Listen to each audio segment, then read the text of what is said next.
नमस्कार, मैं हूं रविंद्र जैन और आप देखना शुरू कर चुके हैं सबकी खबर। आज हमारे साथ मध्य प्रदेश के प्रकांड विद्वान और ज्योतिषाचार्य विनोद गौतम जी हैं। हम विनोद गौतम जी के बारे में पहले आपको बता दें कि आज की तारीख में घरों में जो आपको कैलेंडर टंगे मिलेंगे, पंचांग के कैलेंडर, उन्हें बनाने में और उस पे जो भविष्यवाणियाँ छपती हैं, उनमें इनकी अहम भूमिकाएं हैं। आप अपने घर में टंगे हुए कैलेंडर के पीछे जो भविष्यवाणी पढ़ेंगे तो आपको विनोद गौतम जी का नाम मिलेगा। विनोद गौतम जी की तमाम सारी भविष्यवाणियाँ सटीक और सही होती हैं, इस बात का दावा मैं नहीं, अनेक लोग करते रहे हैं। आज हम उनसे बात करेंगे कि 2025 हमारे देश के लिए कैसा होगा, राजनीतिक क्षेत्र के लिए कैसा होगा, नेताओं के लिए कैसा होगा, हमारे युवा वर्ग के लिए कैसा होगा, और आम मध्य प्रदेश में, देश की बात तो करूंगा लेकिन मध्य प्रदेश के लिए हमारा किस तरह का ये जो 2025 है कैसा रहेगा। आज यदि आप YouTube उठा के देखें या दूसरे चैनल देखें तो तमाम लोग तमाम तरह की बातें ज्योतिष को लेकर कर रहे हैं, लेकिन आज मैं बड़ा सटीक चीज़ें आपको सुनवाना जा रहा हूं विनोद गौतम जी से। एक बात मैं स्पष्ट कर दूं कि यदि आपको ज्योतिष में विश्वास है तो ही मेरा ये कार्यक्रम देखें, और यदि विश्वास नहीं है तो आप बिल्कुल ना देखें। इस बात की मैं बड़ा स्पष्ट कर दूं, क्योंकि ज्योतिषी एक ऐसा कैलकुलेशन है, इस तरह का गणित है कि कई बार बड़ी सटीक बैठता है और कभी कैलकुलेशन में जरा सी भी गलती होती है तो आगे पीछे भी हो सकता है। लेकिन जो विनोद गौतम जी हैं, उनके बारे में मध्य प्रदेश में ज्योतिष में विश्वास करने वाले मानते हैं कि उनकी 80, 90, 100% भविष्यवाणियाँ सटीक बैठी हैं अभी तक। मैं सीधा मिलवाता हूं विनोद गौतम जी से। गौतम जी, आपका बहुत बहुत स्वागत है। पहले मैं आपको बधाई दे रहा हूं। पिछली बार आपने लाला राम जो कैलेंडर है, लाला राम नारायण कैलेंडर, उसमें भविष्यवाणी की थी कि कांग्रेस का ग्राफ बढ़ेगा, कांग्रेस अच्छी स्थिति में जाएगी, लेकिन प्रधानमंत्री नरेंद्र मोदी ही बनेंगे। आपने और भी जो भविष्यवाणी राजनीतिक और प्रशासनिक की थी, लगभग लगभग सटीक बैठी हैं। मैं जानना चाहता हूं 2025 कैसा रहेगा। बहुत अच्छा आपने, चूंकि 2025 के विषय में जानकारी चाहिए है, तो सबसे पहले मैं सबकी खबर आपके चैनल के माध्यम से पूरे आपके दर्शकों को और जो ज्योतिष के अनुयायी हैं उनको 2025 की शुभकामनाएं प्रदान करता हूं। पश्चात मेरा आपसे के प्रश्न पर 2025 पर अगर मैं देखूं ग्रह स्थिति के बारे में, तो ग्रह राज्यम प्रयच्छामि ग्रह राज्यम हरिणचो, ग्रह ही राज्य देते हैं और ग्रह ही राज्य का हरण कर लेते हैं। मैं तो एक ग्रहों का आकलन करके एक मानव जाति के हिसाब से जो गणित में और शुभाशुभ लक्षण होते हैं उसको प्रकट करता हूँ। देखा जाए तो इस वर्ष जो 2025 का आगमन हो रहा है वो कन्या लग्न में हो रहा है। रात्रि में 12 बजे के बाद कन्या लग्न प्रारंभ होगी, और देखा जाए तो जो सूर्य हैं हमारे ग्रहों के राजा, वो चंद्रमा के साथ में धनु राशि पर विराजमान रहेंगे। अन्य ग्रहों की स्थिति देखा जाए तो शुक्र शनिचर की युति कुंभ राशि पर रहेगी। कुंभ राशि और मकर राशि और देखा जाए तो मीन राशि, ये तीन राशियां 7.5 के प्रभाव में 4 मई तक रहेंगी। अन्य ग्रहों की स्थिति देखें तो मीन राशि में राहु का प्रभाव चंडाली दोष निर्मित करता है। साथ में वृष राशि पर शत्रु राशि का गुरु बैठा हुआ है, एवं कर्क राशि में नीच का मंगल है। कन्या राशि में केतु बैठे हुए हैं और वृश्चिक राशि में बुध बैठे हुए हैं। ऐसे में अगर नए साल की ग्रह कुंडली और गोचरीय ग्रह व्यवस्था को देखा जाए तो चूंकि ये ज्योतिष है और ज्योतिष का जो आधार होता है वो गणितीय होता है, प्रमाणिक होता है, और ये कई कई देखा जाए तो भूत भविष्य और वर्तमान को बताती है। त्रिकाल दर्शनीय विद्या सौम्यचित्तेन लभते निष्ठुरा खटकर्मी जो नैव सिद्धति जन्मना, जैसा कि जैन साहब ने पहले ही बता दिया है कि जो लोग ज्योतिष पर विश्वास करते हैं, वास्तविक ज्योतिष को जानना चाहते हैं, वही इस कार्यक्रम को देखें, क्योंकि ये त्रिकाल दर्शनीय विद्या है। इसको बहुत ही सौम्य चित्त से ग्रहण करना चाहिए। ऐसे में देखा जाए तो 2025 की स्थितियां हैं वो 3 क्षेत्रों में गोचरीय ग्रह व्यवस्था के अनुसार विशेष तौर पर हमको बल प्रदान करती हैं।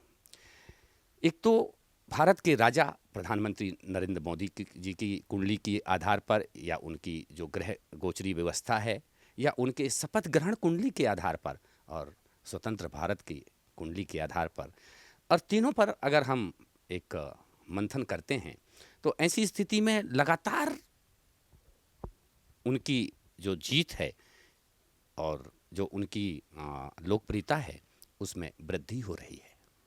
2028 तक के ग्रहों की स्थिति में नरेंद्र मोदी अजय स्थिति में बने हुए हैं।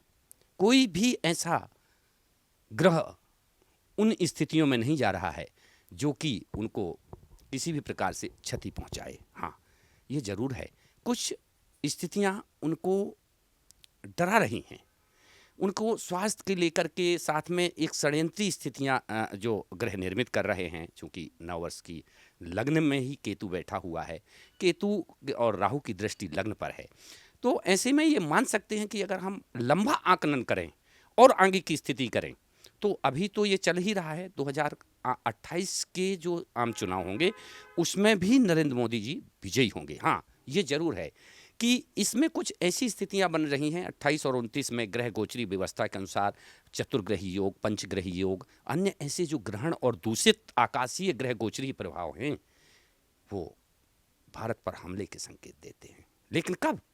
2028 के बाद, तत्काल बाद भी हो सकता है। तो 28 और 29 के ग्रह युद्ध के संकेत देते हैं। ऐसे में अगर ग्रहों की अन्य और भी विवेचना की जाए तो ये माना जाएगा कि चीन और पाकिस्तान सहित 12 देश मिलकर के भारत पर आक्रमण करने वाले हैं। ये 2028 और 29 की तैयारी में है। लेकिन अभी हम अब वर्तमान में 2025 की स्थिति देख रहे हैं। 25 में अगर देखा जाए तो भारत को विश्व गुरु बनने में जो सहायक स्थितियां हैं वो और भी ज़्यादा बलवती हो जाएंगी। ऐसे में भारत दवा के क्षेत्र में 2025 में कोई ऐसी दवा का निर्माण कर सकता है कि जो कि लोगों को आश्चर्यचकित कर दे, जो कि ऐसी एक रोग निरोधक दवा होगी जो कि कई ऐसे क्षेत्रों में कार्य करेगी, जो कि महामारी इत्यादि अन्य ऐसी चीज़ों में वो संजीवनी की स्थितियां निर्मित करेगी। अब पंडित जी, मैं ये भी जानना चाहता हूँ कि जो युवा वर्ग है बड़ा हताश निराश है, 2025 युवा वर्ग के लिए कैसा रहेगा? क्या नौकरियों की संभावनाएं बढ़ेंगी या कुछ ऐसा होगा जिससे उनकी स्थिरता हो, दिमाग में जो तनाव है वो कम हो सके? जैन साहब, देखिए, युवा का जो कारक ग्रह होता है वो मंगल होता है। मंगल की स्थिति अगर अपन देखें तो मंगल कर्क राशि में नीच राशि पर है, तो युवाओं को लाभ उतना ज़्यादा तो नहीं मिल रहा है जितना कि चाहिए। जिस स्थिति में लाभ मिलेगा उस स्थिति में युवा उतने ज़्यादा हैं कि लाभ की स्थितियां कमज़ोर होंगी। हाँ, 25 के बाद जो स्थितियां हैं वो जरूर युवाओं के लिए बहुत ही शक्तिशाली हैं, क्योंकि 25 में ही युवाओं के लिए बहुत अच्छी एक योजनाएं शुरू हो जाएंगी। और देखा जाए तो युवा और खेल का जो प्रभार है वो मंगल के पास होता है। तो ऐसे में देखा जाए तो युवाओं की जो कार्य कौशल है और जो वास्तविक उनके उन्मूलन के लिए काम किया जाएगा, निश्चित तौर पर 2025 में एक युवाओं वाला ही कार्य होगा और युवाओं के लिए ही ये समर्पित स्थितियां बनेगी। हाँ, इसमें एक चीज़ और बन सकती है कि देश से की सुरक्षा से संबंधित और मेडिकल से संबंधित, क्योंकि मंगल सेना, पुलिस, सुरक्षा और मेडिकल की स्थितियां देखता है, तो निश्चित तौर पर इन क्षेत्रों में वृद्धि के संकेत मिल रहे हैं। अब पंडित जी, कई लोग निवेश करते हैं और उस बारे में भी जानना चाहते हैं। वस्तुओं के बारे में बोलते हैं कि आप पीली वस्तु में करें, नीली वस्तु में करें, सफ़ेद में करें। तो इस बार निवेश, क्योंकि बहुत सारे ज्योतिषी कह रहे हैं कि इस बार सोना 1 लाख से ऊपर जाएगा, यदि निवेश करना है तो सोने में करें। आपकी इस संबंध में क्या राय है? खासकर मेरे दर्शकों को क्या सलाह देंगे? यदि वे निवेश करना चाहते हैं तो ज़मीन में करें, पदार्थ में करें, मतलब वस्तु में करें, या शेयर में करें? किस तरह का निवेश इस साल 2025 में लोगों को लाभकारी होगा? देखिए, जो 2025 में पहली संक्रांति है, 14 तारीख को 3 बजे के में अर्की है, और मुहूर्त संक्रांति के हिसाब से जो अन्य 12 संक्रांतियां आएंगी उसमें पूरे वर्ष भर का जो भाव होते हैं और जो भी खरीदी बिक्री होती है वो प्रभावित करती है। जो मूल्य वृद्धि है और या मूल्यों में गिरावट है या शेयर से संबंधित जो गिरावट हैं वो ग्रह स्थिति के अनुसार बनते और बिगड़ते रहते हैं, चूँकि 12 महीनों में ग्रह अलग अलग महीनों में अलग अलग प्रभाव देते हैं। ऐसे में जनवरी को लेकर अगर देखा जाए तो मकर राशि पर जैसे ही सूर्य आएंगे और फरवरी में कुंभ और मीन, तो मकर और कुंभ राशि पर देखा जाए और मीन राशि पर सूर्य के आने से, अर्थात जनवरी, फरवरी और मार्च के महीने में जो स्थितियां बनेंगी तो हो सकता है कि इसमें थोड़ा सा लाल वस्तुओं में कमी के संकेत आए, इसके मूल्य में कमी आए। लाल वस्तुओं में जैसे अनाज भी होता है, चने का की स्थितियां होती हैं, लाल वस्तु में सोना भी आता है, अन्य अलसी इत्यादि भी होती है, तो लाल वस्तुओं के दाम में थोड़ा सा कमी के संकेत हैं। हाँ, इसके बाद जैसे ही आपकी शुरुआत होगी, मेष की संक्रांति शुरू होगी, तो मेष वृष और मिथुन की संक्रांति में देखा जाए तो आपने जैसे कि प्रश्न किया, तो सोने की कीमतों में, इसके शेयरों में, इनकी स्थितियों में जबरदस्त वृद्धि होगी। पंडित जी, आर्थिक स्थिति देश की क्या बनेगी 2025 में? क्योंकि हमारा देश इस समय काफ़ी लंबे 205 लाख करोड़ के कर्जे में है। हमारी आर्थिक स्थिति और हम कर्जे में जाएंगे या क्या स्थिति बनेगी देश की? राविन जैन जी, आपने जो प्रश्न किया है वो देश की आर्थिक स्थिति के लिए किया है। और वैसे भी आप मध्य प्रदेश में आप देखा जाए तो मध्य प्रदेश के सहयोगी एक रूप में, मध्य प्रदेश के एक बहुत ही भ्राता के रूप में, मध्य प्रदेश को आर्थिक ऊंचाइयों पर ले जाने के रूप में आप जाने जाते हैं। और निश्चित तौर पर आपकी जो पत्रकारिता है और पत्रकारिता जगत का जो स्वरूप है आपकी आत्मा का, निश्चित तौर पर देश का विकास और प्रदेश का विकास चाहता है। आर्थिक स्थितियों की प्रश्न आपने किया है, निश्चित तौर पर मध्य प्रदेश जबरदस्त उन्नति करने वाला है। मध्य प्रदेश की जो स्थिति है, और खास तौर पर मध्य प्रदेश से 4 मई को मध्य प्रदेश की जो राशि है, इससे शनि हटने वाला है। शनि इसको छोड़ देगा, क्योंकि अभी 7.5 वर्ष तक मध्य प्रदेश में 7.5 का प्रभाव था, इनके मुखिया पर भी 7.5 का प्रभाव था। लेकिन अब जो अभी मुखिया आए हैं, 2.5 वर्ष इनका संवेदनशील जरूर है, क्योंकि 2.5 वर्ष देखा जाए तो इनके ऊपर अढ़ैया शनि का प्रभाव है। अढ़ैया शनि के प्रभाव के कारण इनकी पूरी रूप से मध्य प्रदेश के मुखिया की कार्यकुशलता पर पूर्ण रूप से इनको बल प्रदान नहीं होता है। हाँ, इसके बाद अगर ये 2.5 वर्ष का कार्यकाल पूरा कर लेते हैं तो निश्चित तौर पर ये देश को और प्रदेश को जो गति देने वाले कार्यक्रम हैं वो बलवती हो जाएंगे। और देखा जाए कि जो इनकी लगाम है वो अपनी लगाम ये स्वयं पकड़ लेंगे। तो ऐसे में इनको जब व्यक्ति स्वयं से अनुभवी और दृढ़ निश्चयी होता है तो विकास ज़्यादा करता है। 2025 में अगर देखा जाए तो उत्तरोत्तर विकास होगा, लेकिन कर्ज की स्थितियां निरंतर मध्य प्रदेश की बढ़ती जाएंगी। अब मैं राष्ट्रीय स्तर में पूछ रहा था, पर आपने मध्य प्रदेश का बहुत शानदार जवाब दिया है। आज एक बड़ी बात अचानक ही सही पंडित जी के मुख से निकली है, और वो ये कि मध्य प्रदेश के मुख्यमंत्री डॉक्टर मोहन यादव, जो अप्रत्याशित रूप से मध्य प्रदेश के सीएम बने हैं, उन्हें पंडित जी ने सलाह दी है कि आप कैसे भी 2.5 साल निकाल लीजिए, उसके बाद फिर आपकी कुर्सी को हिलाने वाला कोई नहीं है, लेकिन ये 2.5 साल थोड़ा संवेदनशील रहेंगे। पंडित जी ने अचानक बोला है, क्यों कैसे उनके मुख से निकला है, निश्चित तौर पर इस बात को यदि मुख्यमंत्री जी सुने तो इसका ध्यान रखें। लेकिन अब मेरा सवाल वही है जो मूल, देश की आर्थिक स्थिति क्या होगी? आपने मध्य प्रदेश के संदर्भ में जवाब दिया है।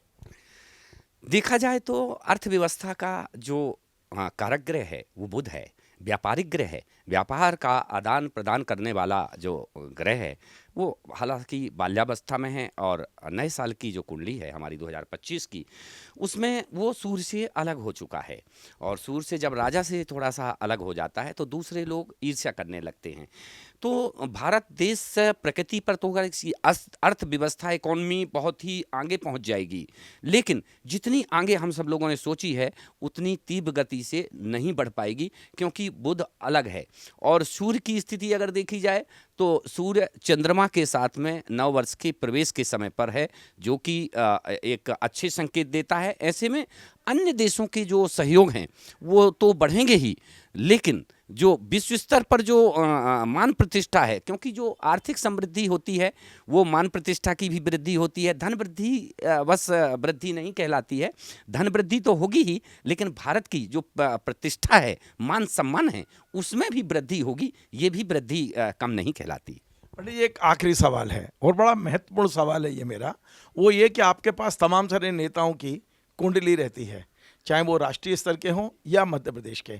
मेरे दर्शकों में, अपने दर्शकों को आपके जरिए ये बताना चाहता हूं कि आपके अनुसार आपने जो कुंडलियों का अध्ययन किया है, इस साल 2025 में जो आने वाला वर्ष है वो राष्ट्रीय स्तर पे और प्रदेश स्तर पे किन नेताओं का भविष्य आपको चमकता हुआ दिखाई दे रहा है, और कौन नेता वो हैं जो इस 2025 में सूरज की तरह जैसे ढलान पे होते हैं ना, जो ढलान की ओर जा रहे हैं? यदि आप बताना चाहें और आपकी जानकारी हो तो ये जरूर मुझे बताइए। देखा जाए तो चूंकि हम ज्योतिष मठ संस्थान से सभी पंचांग कैलेंडरों का कार्य चलता है, तो उसमें भविष्यवाणियां करना और पंचांगों में भविष्यवाणियां लिखना निश्चित रहता है, और लगभग यहाँ से अनेक पंचांग कैलेंडरों के निर्माण में सहयोग किया जाता है। लाला राम सूर्यनारायण पंचांग, बाबूलाल चतुर्वेदी पंचांग, भुवन विजय पंचांग, महर्षि महेश योगी जी का पंचांग जो महर्षि संस्थान से निकलता है, पंडित अयोध्या प्रसाद गौतम पंचांग ज्योतिष मठ से ही निकलता है, प्राणनाथ प्रणामी पंचांग इत्यादि जो हमारे संस्थान से, हमारे संस्थान के सहयोग से जो प्रकाशित होते हैं, उसमें भविष्यवाणियाँ लिखी रहती हैं। आप देखें तो निश्चित तौर पर, चूंकि आपने जो प्रश्न किया है वो गूढ़ और बहुत ही रहस्यात्मक है, तो ऐसे में हम इस पर विचार कर सकते हैं कि अगर ऊपर से लें तो अच्छा, अगर समय देखा जाए तो माननीय नरेंद्र मोदी जी का विशेष तौर पर अच्छा समय है, उनके सितारे चमक रहे हैं। राजनाथ सिंह जी का भी अच्छा समय है, उनकी राशि तुला है और तुला राशि के हिसाब से उनकी स्थितियां अनुकूल हैं, किसी भी प्रकार का ग्रह दोष नहीं लग रहा है। साथ ही अमित शाह जी की अगर स्थिति देखी जाए तो मेष राशि के हिसाब से उनकी स्थितियां बहुत ही अनुकूल जा रही हैं, और भविष्य में उनको और भी अच्छे स्तर पर अपनी कार्य योजना बनाने में और भारत को आगे ले जाने में काफ़ी कुछ करना है। ऐसे में वो द्वितीय पंक्ति से प्रथम पंक्ति पर भी निश्चित तौर पर भविष्य में आने के उनके संकेत मिल रहे हैं। अन्य अगर देखा जाए तो ममता बनर्जी जी की स्थिति भी ऐसी स्थिति नहीं है, उनके ऊपर वर्तमान समय पर अढ़ैया शनि का प्रभाव चल रहा है। अढ़ैया शनि अच्छा नहीं होता है, शनि राजा से रंक बना देता है और रंक से राजा बनाने की भी क्षमता रखता है। तो ऐसे में अन्य अगर देखा जाए तो नीतीश जी को अभी अढ़ैया शनि चल रहा है। हाँ, इस नीतीश जी के नाम से एक थोड़ा सा याद आया कि क्या भारत में नीतीश जी और जो हमारे नायडू जी हैं, इनके को कोई जो प्रभाव हैं या इनके मन मस्तिष्क के कोई प्रभाव में कोई बदलाव तो नहीं होगा? तो नहीं, ऐसा बदलाव कोई भी ज्योतिषी स्थिति में आकलन नहीं कर सकता है कि भारत देश की जो सरकार है वो एक ऐसी स्थिति में आ जाए जो कि अल्पमत में हो। तो ये स्थितियों के संकेत नहीं है, किसी भी स्थिति में ये नरेंद्र मोदी जी को सहयोग करते रहेंगे। अगर महाराष्ट्र की स्थिति देखी जाए तो महाराष्ट्र में जो ग्रह स्थिति है वो अभी तो पवार जी को काफ़ी कुछ मदद कर रही है, लेकिन इसके बाद एकनाथ सिंह जी के भी ग्रह काफ़ी कुछ मजबूत स्थिति में आ जाएंगे। हाँ, अगर हम अपने मध्य प्रदेश के कुछ नेताओं की स्थिति के बारे में बात करें तो 4 मई के बाद में जो पहले कुछ ऐसे नेता हैं जो कि अभी फ्रंट में नहीं आए हैं, उनको पद प्रतिष्ठा मान सम्मान में उनको वृद्धि हो सकती है। जैसे कि नरोत्तम मिश्रा जी, इनका वृश्चिक राशि है। नरोत्तम मिश्रा जी की वृश्चिक राशि के अनुसार जो उनका अढ़ैया शनि है वो समाप्त हो जाएगा। अढ़ैया शनि 4 मई को समाप्त होगा। 4 मई के बाद इनको विशेष तौर पर पद प्रतिष्ठा और लाभ की संभावनाएं भी बन रही हैं, क्योंकि षड्यंत्री दोष इनकी कुंडली में बना हुआ है। मैंने विशेष तौर पर कई बार इनकी जन्म पत्रिका का अध्ययन किया है। साथ में महेंद्र सिंह सिसोदिया, ये भी पंचायत मंत्री रहे हैं, इनके भी सितारे कुछ अनुकूल आ सकते हैं, क्योंकि ये भी अढ़ैया शनि के प्रभाव में ही परेशान हुए हैं, और अढ़ैया शनि के प्रभाव में भी इनके ये चुनाव में इनको पराजय मिली है। लेकिन 4 मई के बाद इनको विशेष सहयोग प्राप्त हो सकता है। अन्य अगर राज्य के मुखिया या अन्य स्थितियों में देखें तो जो राज्य के मुखिया जी हैं अपने मोहन यादव जी, इनका भी अढ़ैया शनि समाप्त हो रहा है। तो ऐसे में इनको विशेष तौर पर जो इनके ऊपर कोई अगर लगाम भी लगी होगी तो 4 मई के बाद वो लगाम समाप्त हो जाएगी, और इनको अपने स्वयं के द्वारा, अपने स्वयं के निर्णय लेने के बाद अनेक प्रकार के कार्यों में इनको सराहना भी प्राप्त होगी। और अगर देवड़ा जी की बात करें, वो भी राज शासन से संबंधित हैं, तो उनके ऊपर किसी भी प्रकार के कोई ग्रह योग के प्रभाव नहीं है। राजेंद्र शुक्ल जी के ऊपर किसी भी प्रकार के कोई ग्रह योग आपत्तिजनक या अन्य ऐसे कोई प्रयोग नहीं कर रहे हैं। अन्य जो ग्रह हैं हमारे भोपाल के, जो अन्य हमारे जैसे देखा जाए तो हिंदू हृदय सम्राट अपने आप को मानते हैं और हैं भी वो, तो ऐसी स्थिति में हमारे रामेश्वर शर्मा जी, उनको भी विशेष तौर पर पद प्रतिष्ठा की प्राप्ति 4 मई के बाद सुनिश्चित हो सकती है। अन्य अगर देखा जाए तो विश्वास सारंगी आगे फ्रंट पर पहुंचने में उनके गृह मदद करवा रहे हैं। कृष्णा गौर जी को भी आगे फ्रंट में उनको मदद मिल रही है। हाँ, जीतू पटवारी जी के लिए ग्रह अनुकूल नहीं है। कमलनाथ जी का अढ़ैया शनि का प्रभाव समाप्त हो गया है। वो पिछली बार ही समाप्त हो गया था, लेकिन कुछ षड्यंत्री योग उनको परेशान कर रहे हैं। ऐसे में देखा जाए तो दल बदल की जो स्थितियां हैं उनसे इनकार नहीं किया जा सकता है। हाँ, 2025 बहुत ही दल बदल आपने किसके लिए कहा है, थोड़ा स्पष्ट कर दें। देखा जाए तो 2025 ये बहुत गूढ़ और रहस्यात्मक प्रश्न है। 2025 में कई ऐसे चेहरे हिंदुत्व को का दामन थामेंगे जो कि अपने क्षेत्र में नामी गिरामी रहे हैं। कई ऐसे राजनीतिज्ञ हैं जो कि अपना दल बदल करेंगे। मध्य प्रदेश के संदर्भ में या दिल्ली में? मध्य प्रदेश और दिल्ली में, दोनों जगह पर, और लगभग पूरे भारत में हिंदुत्व के नाम पर बहुत बड़ा फेरबदल होने वाला है। और ये जन संघर्ष की स्थितियां जरूर निर्मित होती हैं। आपने जब शुरुआत में मुझसे ये बात की थी कि तरह तरह के यूट्यूब चैनल वाले और दुनिया भर का ये भड़काऊ बयान दे रहे हैं, ज्योतिष के प्रति दे रहे हैं, कहीं ये हो जाएगा, कहीं नरेंद्र मोदी जी को ये हो जाएगा, प्रधानमंत्री को ये हो रहा है, भारत में हो रहा है, तो ये ऐसा कुछ नहीं है। ये तो अनावश्यक एक चैनलों की अपनी टीआरपी है। जो वास्तविक ज्योतिष होती है वो सही होती है। ज्योतिष हमारी हर जगह सही है, कहीं पर भी ज्योतिष पर प्रश्न चिन्ह नहीं उठा सकते हैं। हाँ, ज्योतिषी जरूर गलत होता है, ज्योतिष सही होती है। बहुत बहुत धन्यवाद। तो आपने सुना विनोद गौतम जी, पंडित विनोद गौतम जी, ये तमाम सारी भविष्यवाणियाँ करते रहे हैं। आज पहली बार मेरे चैनल पर हैं। मैं पुनः अपने तमाम दर्शकों से निवेदन करता हूं कि यदि आपको ज्योतिष पर भरोसा है तो आप इस कार्यक्रम को देखें, नहीं है तो आप इसको छोड़ भी सकते हैं। पर आज बहुत सारी बातें उन्होंने कही हैं, खासकर भारतीय जनता पार्टी के नेताओं के स्टार बुलंदी पर हैं और कांग्रेस के जो इस समय प्रदेश अध्यक्ष हैं उनकी भविष्यवाणी, उनके कुंडली को लेकर उन्होंने कहा है कि काफ़ी कमज़ोर हैं। कांग्रेस में यदि किसी नेता की इस समय कुंडली मजबूत है तो उनका कहना है कि कमलनाथ जी की है। बहुत सारी बातें आज हैं। आप इस पूरे प्रोग्राम को देखें। यदि आपको पसंद आए तो आप इसे शेयर करें, लाइक करें, कमेंट करें और आपसे बार बार निवेदन है हमारे इस चैनल को सब्सक्राइब अवश्य करें। धन्यवाद।